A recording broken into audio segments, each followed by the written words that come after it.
Miriasiem, can you tell us what was going on in your life, kind of where you were at when you first heard about the peace camp?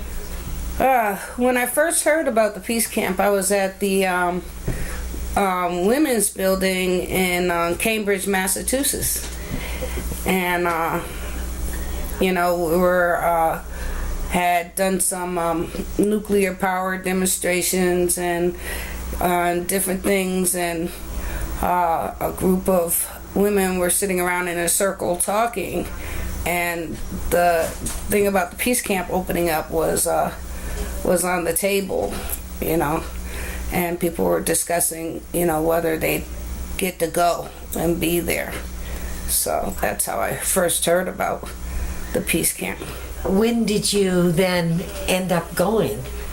Well, I ended up going that same month, I believe. I had ended up getting in a car with a few women from the Boston area, and we went there. And, first just to sort of check it out and figure out what people were doing and why people were doing it. It's like curiosity at that point. Okay, so can you give us some impressions? What was it like when you got there? What was going on? We know it's been many years. Yeah. My first impressions was, sort of weird. It's like, oh, okay, what's really happening out here? And the women on the land, and were they really just going to be another land collective? Because I had already been at Northwoods, a women's body of land not far from the peace camp in Romulus, New York, and I'd met Shad and Lizard and different people like that who were also in Blue Jay, who was connected to the peace camp from the conception of it. And it was so far from the city, from towns and stuff. I was like, well, how is this really gonna work? I don't drive and I'm gonna just be stuck out here. But then just the community, the sense of community and working together sort of worked for me. And it was like, okay, I can handle this, because people are really about caring for each other and caring for the land. I visited for like a week, and then went over to Northwoods. So I didn't go back to Boston. I went to Northwoods and thought about it for a while, and then came back and stayed on. So it wasn't that long of a gap between the visit and actually moving on the land. And what kinds of things did you get involved in at the peace camp? Well, I got involved in the actual running of the actual peace camp and worked in the office for a bit, trying to keep records and document things and get fundraising, record what was coming in and what was going out, and setting up for big events. And I helped build the outhouse and the pavilions outside and things like that. Do you remember who was around at the time? Other people that you were with? Names don't stick very well. There's people who stick out in my mind, like Roz was there in between her trips to London. And, just thinking about the other women of color on the land, Roz, and then Isis came to be there for a while. And so I connected with them. And I wonder if you can give us a bit of a perspective what it was like for a black woman to be at the peace camp. The nucleus, the actual core group of people who stayed on the land continually you know, had our differences, but it was also a sense that people had each other's back. So the race issue wasn't as intense. You know, for people coming on the land, you know, as bigger gatherings happen, that's when you felt the racial issues really at hand. You know, a sense of privilege is what people came with, and that made it uncomfortable at times. You know, you just wanted to get away from it and away from them, because it was just like, you know, how dare these people come, you know, with their attitudes and feeling like they just are entitled to the land and to whatever was happening there and to controlling things. And so that became, you know, a thorn at times. But for the core group, when issues came up, we were able to come together and just talk about it, talk them out. But when bigger things were going on, it just wasn't, there wasn't the space to process things out. And why the investment when these people were transiting through? Had you worked with consensus decision making before that? Somewhat. which, you know, it has its plus and it definitely has its minus, because you can't move forward. There's you know, if someone decides, you know, hey, I'm you know, I'm not being flexible on this, I'm really hard and rigid on what I want and what I need in this circumstance, it holds everything up. No one can move. You know, and that's the point where you just want someone to say, okay, I'm making the decision and I'm doing it, and that's it, you know. But when you work with consistency, you can't do that. You know, you just have to keep going until some form of clarity is gotten to. Did you do any actions while you were there? Well, I did. I did get arrested once, and we got just a bunch of us. That was oh Lord, that was the big action. At the main gate, and they took all of us and put us on this blacktop and just sat us there for hours and hours and hours and hours, you know, and then funneled us all through, and you know, we finally got out. Explain a little bit what time of year this was, what that asphalt was like. Oh, it was very hot. It was not it was definitely not comfortable. They weren't forthcoming with water or anything else. It was definitely, we're going to show you, you know, teach you guys a lesson. Well, they finally, you know, booked us all through. You know, they took all of our information. A few women actually got held longer.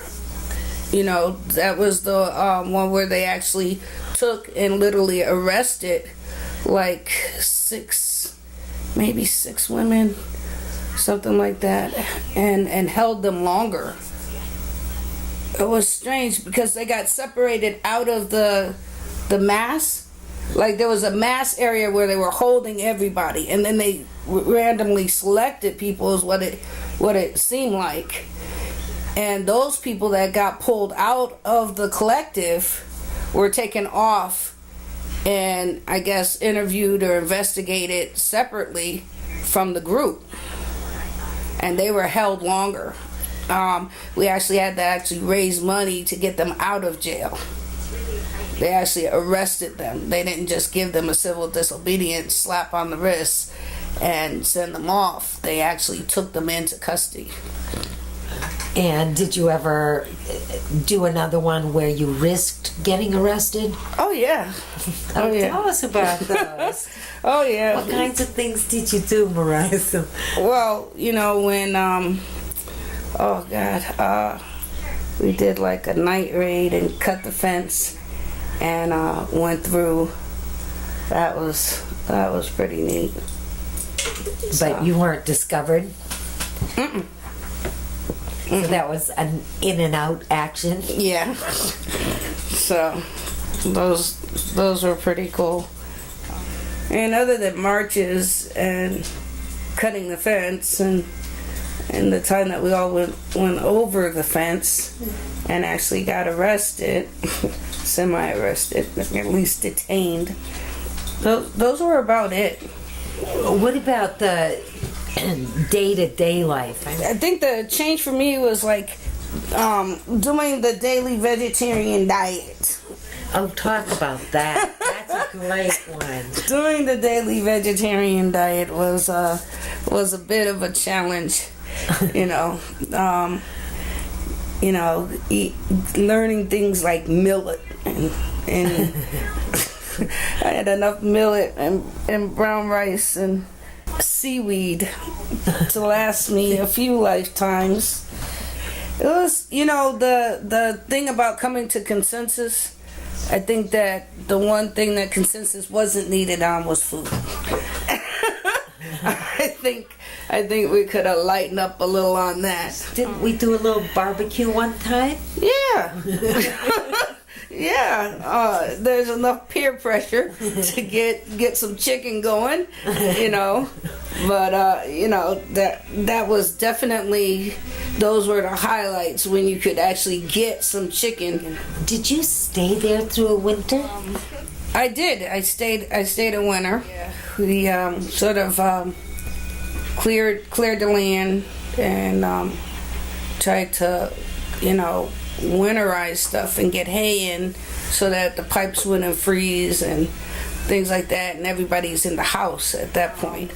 But the winters were just hard because it was so isolated. But it was also peaceful, and it was a time to sort of plan where we were going to go when the winter thawed, and what was going to happen as far as upcoming demonstrations and what kind of political moves we needed to make, and how to keep the peace camp happening. What kind of resources we needed to tap into and get in order to stay afloat. Were there a lot of resources coming into the camp after that first summer? Not great.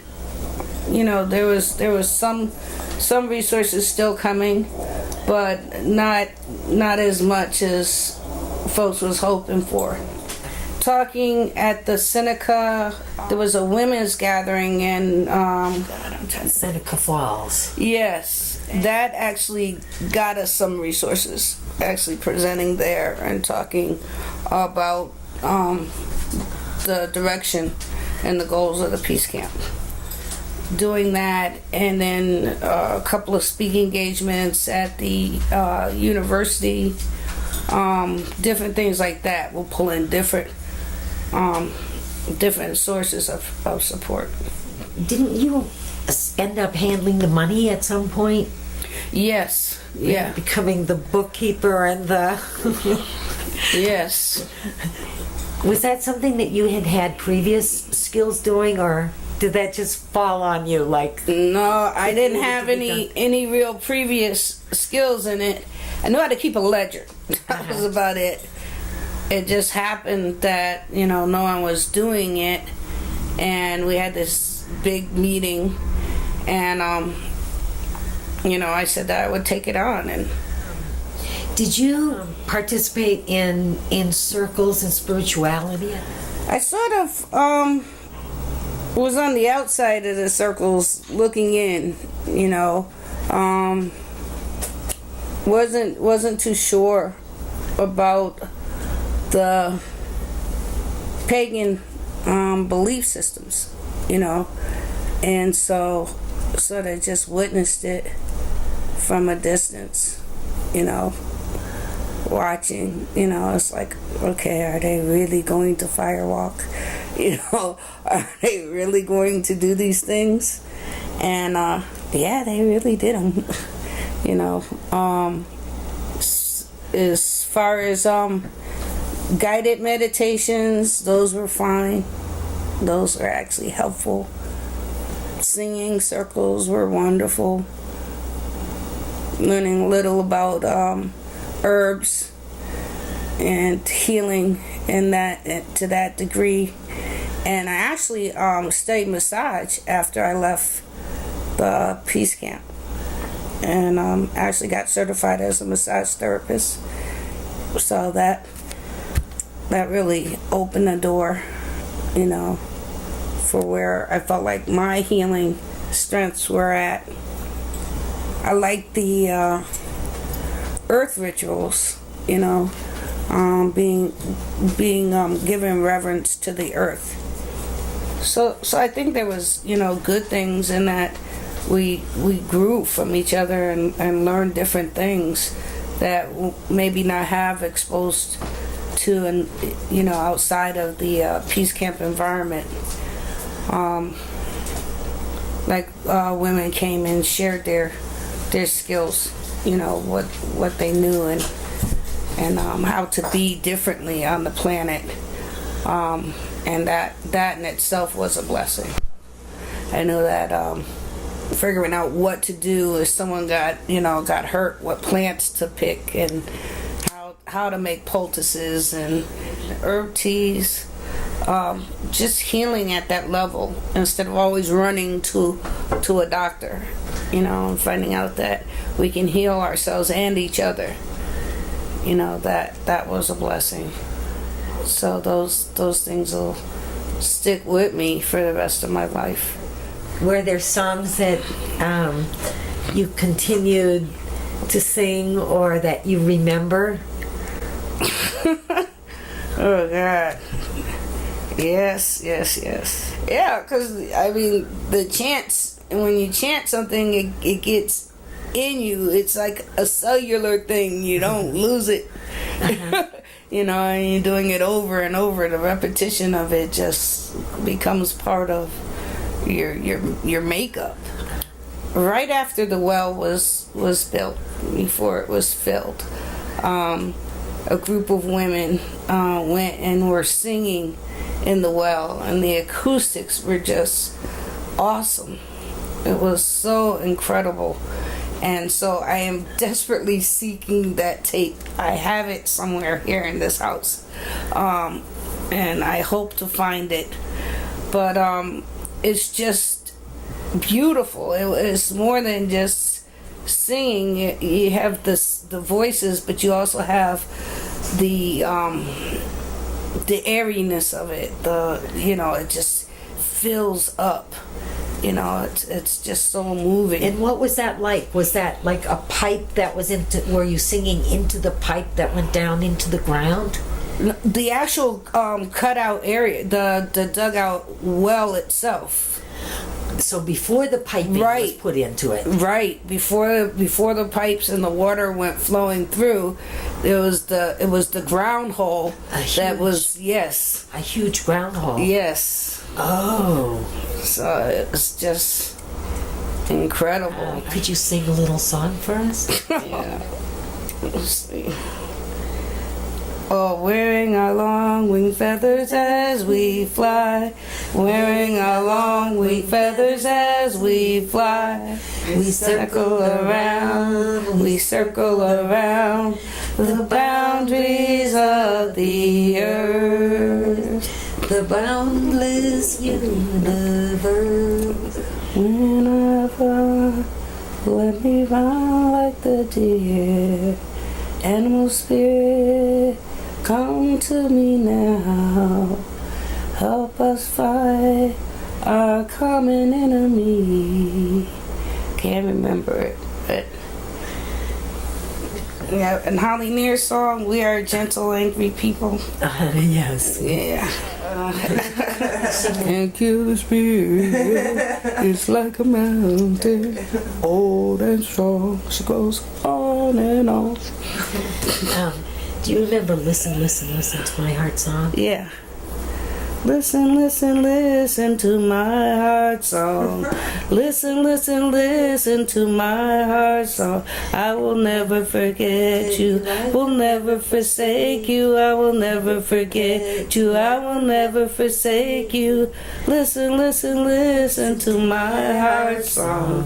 Listen, listen, listen to my heart song. I will never forget you. I will never forsake you. I will never forget you. I will never forsake you. Can you tell us about a little bit about your life now? Well, since the peace camp, man, I went back to the Boston area for a while, and I studied massage, and I actually studied, went and got a journeyman's in flooring to do finished flooring and put in carpet and tile and things like that, and in the process put out a not at the flooring thing, but at I was actually cooking at a homeless shelter, and I put out a disc in my spine, and a little after that I was diagnosed with MS, and so I had a lot of health stuff to deal with suddenly, and I had some spine surgery done in Boston, and packed up with my partner, and we knew that Deathfire and Elizabeth and other people had moved out here to California, and so we figured, well, wasn't much happening, in Boston at the time, and needed a change.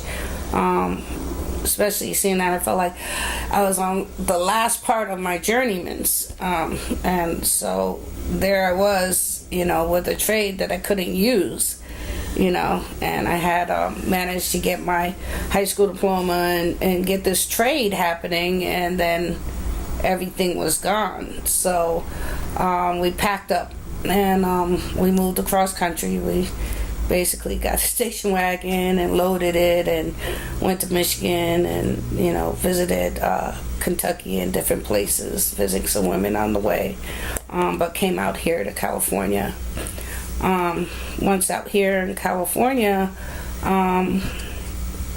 just tried to figure out what I was gonna do. I couldn't work in flooring anymore, and I couldn't cook and bake because that required a lot of lifting and climbing, and I couldn't do those things anymore because of my spine. And so I thought I could do the massage for a while, and that sort of hit and missed for me, and things had gotten progressively worse with my body, and I within a year's time I was dealing with another surgery, and I eventually was diagnosed with an arteriovenous malformation in the thoracic spine, and so they went in and corrected that, and then it led to having to get some muscle grafts and other things going on. And so for God, like almost 8 years, I was back and forth with spine surgeons and neurologists and all kinds of doctors, and in the meanwhile I was trying to figure out what it meant to be on the West Coast. I was like, okay, the universe has led me out here, and now it was physically impossible for me to live in the snow and the cold, so I was like, okay, and my relationship had dissolved, and I'm like, okay, I'm away from everybody I know and everything I know. The few friends who had moved out here ahead of time were still living here, but it was a different lifestyle. Everybody, you needed a calendar. All of a sudden, you didn't just, like on the East Coast, we sort of bump into each other and we go over each other's house and things like that. It may be different now, but back then you didn't need an appointment to see your friends. Out here, when I moved out here, you need an appointment. And I was like, oh, I can't handle this, you know. But I had actually ended up studying city yoga. I went to an ashram, and then I went to India, and I worked at a mobile hospital for a little bit, and spent 4 months outside of Bombay, India, and studied under Guru Mai, Swami Chivalasananda, and I came back and thought, well, I'll just live around the ashram and do selfless service at the ashram, and and eventually that didn't work out. It was like, I've done this and I've studied, and I'm here and I'm doing service, but it was almost like it was pushing me out of there to the next thing, and I didn't know quite what the next thing was. But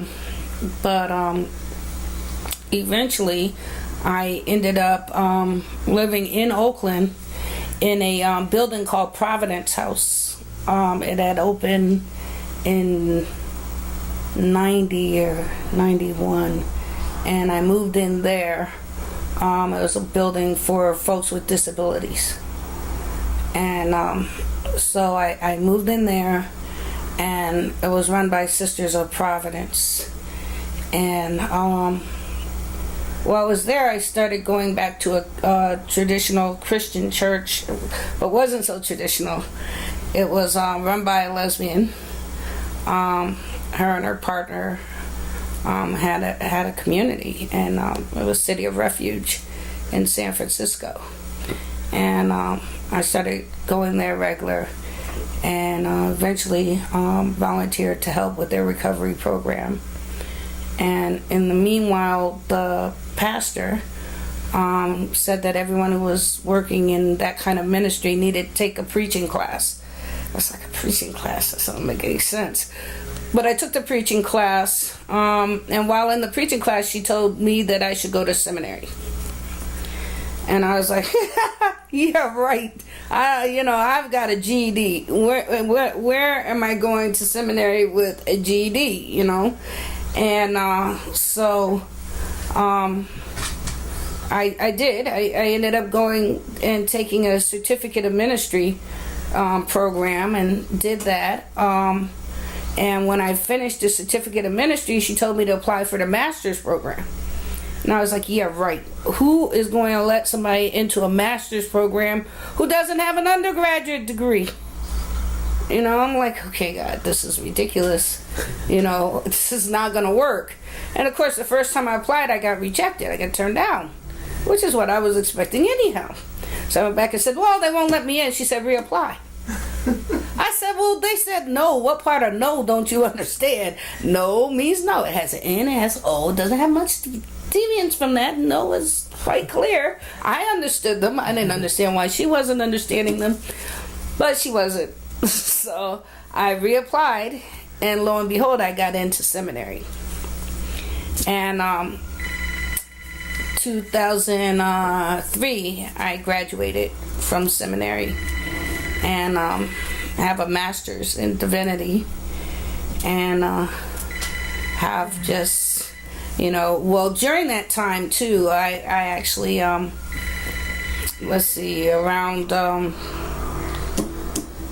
he was born 97, so 98, 99, my life began to change. I was involved with a woman who had a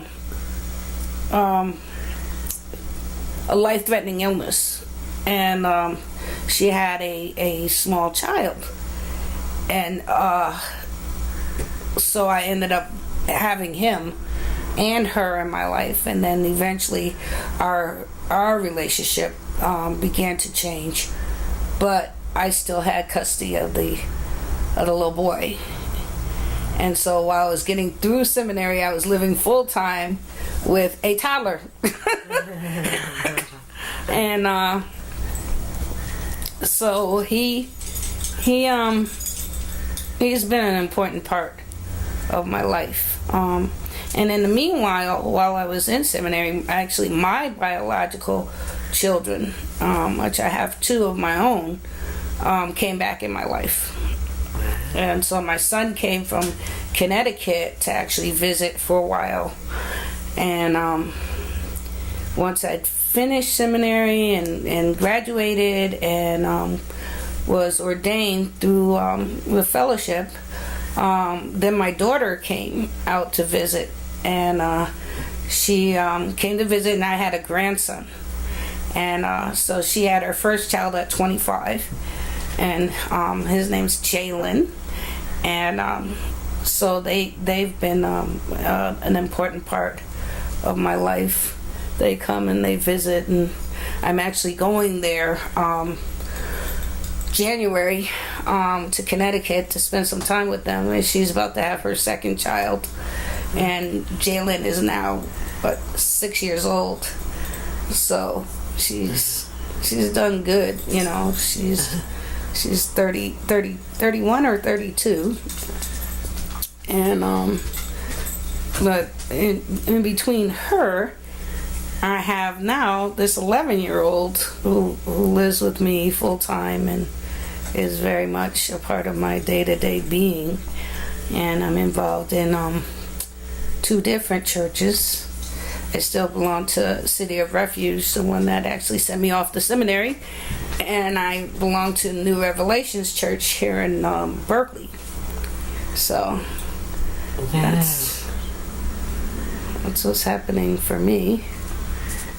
Did you meet any women at the camp or start any friendships or relationships that continued after you left the camp?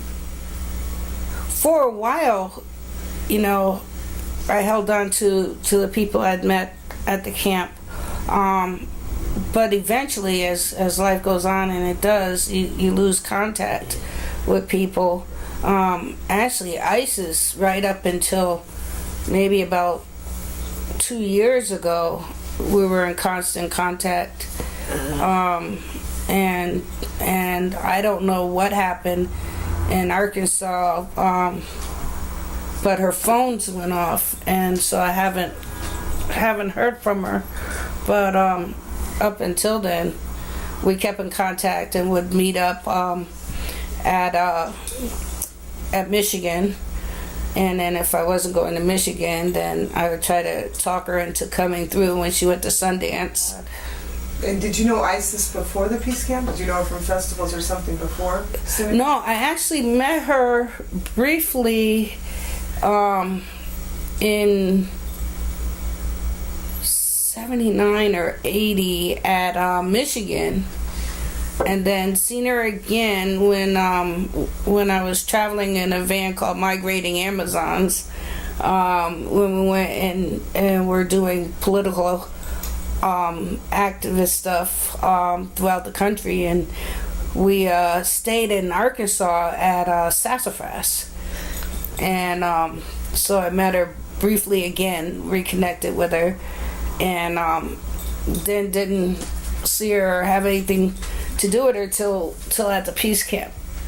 There was, many times of connecting, but actually being able to spend some quality time together and be at the same place for a prolonged period of time would be at the peace camp. Mm-hmm. Do you have any memories of overt racist behavior that happened at the camp? Well, I remember, a couple of times having to powwow with Roz and Isis and a couple other women who came on the land about racial comments and about questioning Roz's leadership skills and different things like that, and just feeling like, why do we have to keep re-educating, people, is that kind of sitting together and figuring out, is it worth going through all you have to go through to open someone's eyes up to the fact that, we're all in this together. We would talk about it amongst ourselves, and then when we had our own the meetings the actual collective met, and not the whole populace that was there on the land, what are called the transit people, but the people who were actually working with the peace camp and living on the land, who had long-term commitment to the land, would bring it there. And sometimes it get heated, the differences of opinions, whether someone thought something was racist or not, would be, would definitely be an issue of, trying to look at, someone would suggest maybe looking at it differently. Could it be that the person was doing this or doing that? And the bottom line was that it was racist. No matter how you tried to clean it up and dress it up and take it out, it was still racist. And sometimes that was heard, and sometimes it wasn't, and would divide the group. So it could get that heated. It at times felt like, being an island unto yourself, because the circles were very, very much white. At times, it felt like people doubted your sincerity in what you were doing, or your ability to do what you say you would do. Always feeling watched and questioned. And by pulling back some from it, you're watching how people interact with each other, and you notice they're not acting the same way around you that they act with each other. And then trying to combat that, to say, hey, either you could trust me or not, and trying to lay things out on the table so it's not the big elephant in the room that nobody's talking about, but often it ends up being just that, because everyone's trying so hard not to be blatantly racist that they're actually being more racist because they're trying so hard not to be, instead of just being totally themselves and even carrying their racist self into the room. You could deal with it, if someone would just get honest about what they were truly feeling and experiencing, instead of trying so hard to hide it. It just makes it that much bigger. And I think part of the experience of bookkeeping for the peace camp was having that doubt, having people watch and double check what you're doing, if you're doing it correctly, and some questions would come up around the monies and the resources, and and I would just be like, here, review it for yourself, and then it'd be doubt, then they deny it. It'd be like, oh no, I wasn't really talking about that. I was just wondering if you got da da da da da, and it really would be that they questioned your integrity to what it was that you were doing, and for no other reason except they couldn't trust a dark-skinned person. Not that you gave them any reason to suspect or to doubt you, but because their own preconceived notions of what a black person would do. But of course they wouldn't get honest about it, so you can't pull it out of someone and just say, listen, let's just call a spade so we can move on from it. That was definitely, an issue. And folks who felt like they had worked out their racial issues and had, done their own personal inventory and stuff were probably the worst offenders, because they knew so much they didn't know anything at all, and they weren't living out this thing that they supposedly had learned or experienced or wanted to take other people through, like the unlearning racism workshops and stuff that would go on. Some of the people who were teaching them needed to not be teaching them because it was a learned process, not a lived experience. There's a difference between what you live and what you learned. You know, what you've heard about or read about, you know. But if you isolate yourself in a little villa somewhere and then try to go in the inner city and survive, you're not going to make it very well. And then you will fault the inner city instead of looking at your own agenda. You know, what did I bring into this? I brought in a preconceived notion that X was supposed to follow Y. You know, and it didn't happen that way. Did people ever talk about that? Well, some did, you know. Some I felt were aware of that. And what I really appreciate is the ones who were aware of it and not willing to change it. Because they came from a place that you could relate to. Okay. It was more honest. Uh-huh. You know? Yeah. Than the ones who were supposedly so changed and so enlightened, you know, that hadn't really done any work. You know, they hadn't done anything to really change who they were in the world. You know, their thought patterns may have been a little enlightened, you know, elevated to a certain body of knowledge, but they weren't living out their experiences. You know, they had intellectualized it to a degree that it was an intellectual process. Unlearning racism 101, 102, 103. You know, you put it in a university and you go pay to take the course. So, I mean, and there were others who were really willing to look at their stuff and do the work. You know, willing to actually get down in the dirt, so to speak, and struggle alongside of you, you know, and that was a reality and a plus, you know, that and they were few and far between, you know, because the fear maybe prevented people from going to that extreme of dealing with the emotions and the upset of what it would be like to really look at myself at that level. You know, how is it that, you know, that I have these learned behaviors, you know, and then I have to question my whole upbringing and my choices. You know, what do I hold on to? Where do I go with this information?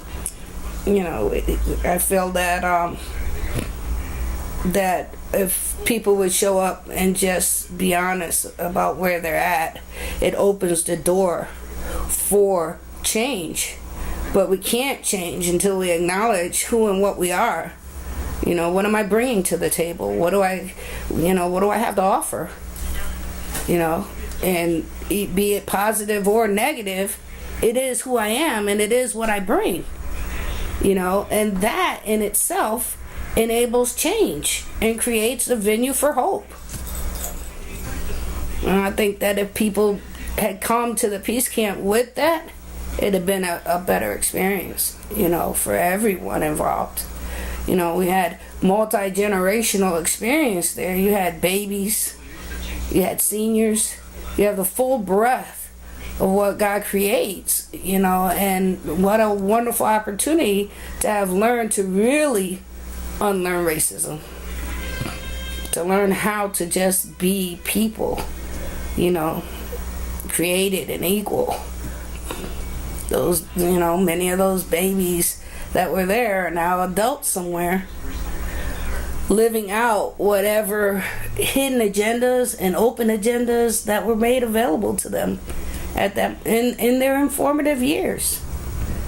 Another big part of the camp that we don't talk about a lot is the whole thing of sexuality. Well, a lot of people assumed it was a lesbian gathering, you know, regardless of the fact that there were straight people, straight women involved from the beginning.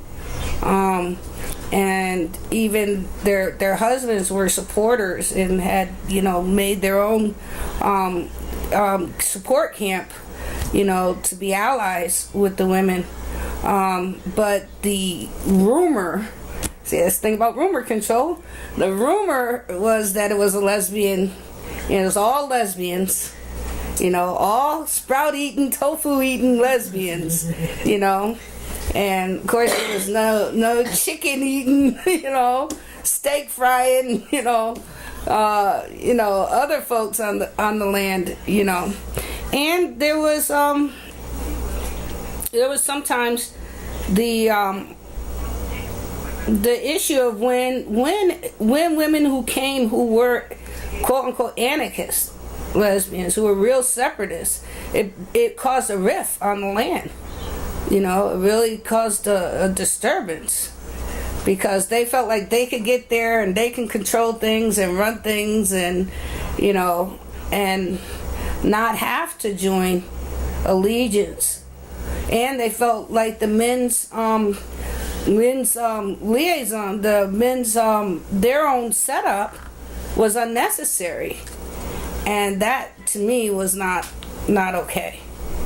You know, although I've been around a lot of radical lesbian separatists, that even just during those years, you know, the late 70s, early 80s, you know, where there was this wave of anarchistic radical lesbian separatists who were just really buckling in, you know, really trying to claim turf and get themselves really known. It was a hard time, you know, especially in anybody being politically active and being involved with the larger community. It's hard to open your arms to the wider community and get a message out that's supposed to affect many lives when you're stuck on being a radical lesbian feminist. You know, it's like, wait a second, you know, you can't have it both ways. But I feel that the camp was a safe place for women to come and be, for women and children. What made the camp a safe place? Well, one, because it was woman identified and woman focused. I think it created a nurturing environment and empowering at the same time, you know, that women could come and be cared for, but also learn how to be empowered, learn how to know where their strengths were, and to exercise both of that. We did security through the walkie-talkie system. we had radios around the land, and especially during the time that there was some outsiders trying to harass the women on the land. And so we we stationed women around the property border, you know, to just watch out for people coming in who would, you know, cause harm to the women on the land. Did people enjoy doing security? I think so. It created a lot more rumors, you know, because folks had nothing else to do. Idle minds, you know, if they were sitting by a radio and then they would send out a message and you'd have to weigh it. Is this fact or fiction? You know, so, but it just created a new level of communication that actually got used for good, but also sometimes not so good things came out of it. Do you remember any interactions between you and townsfolks?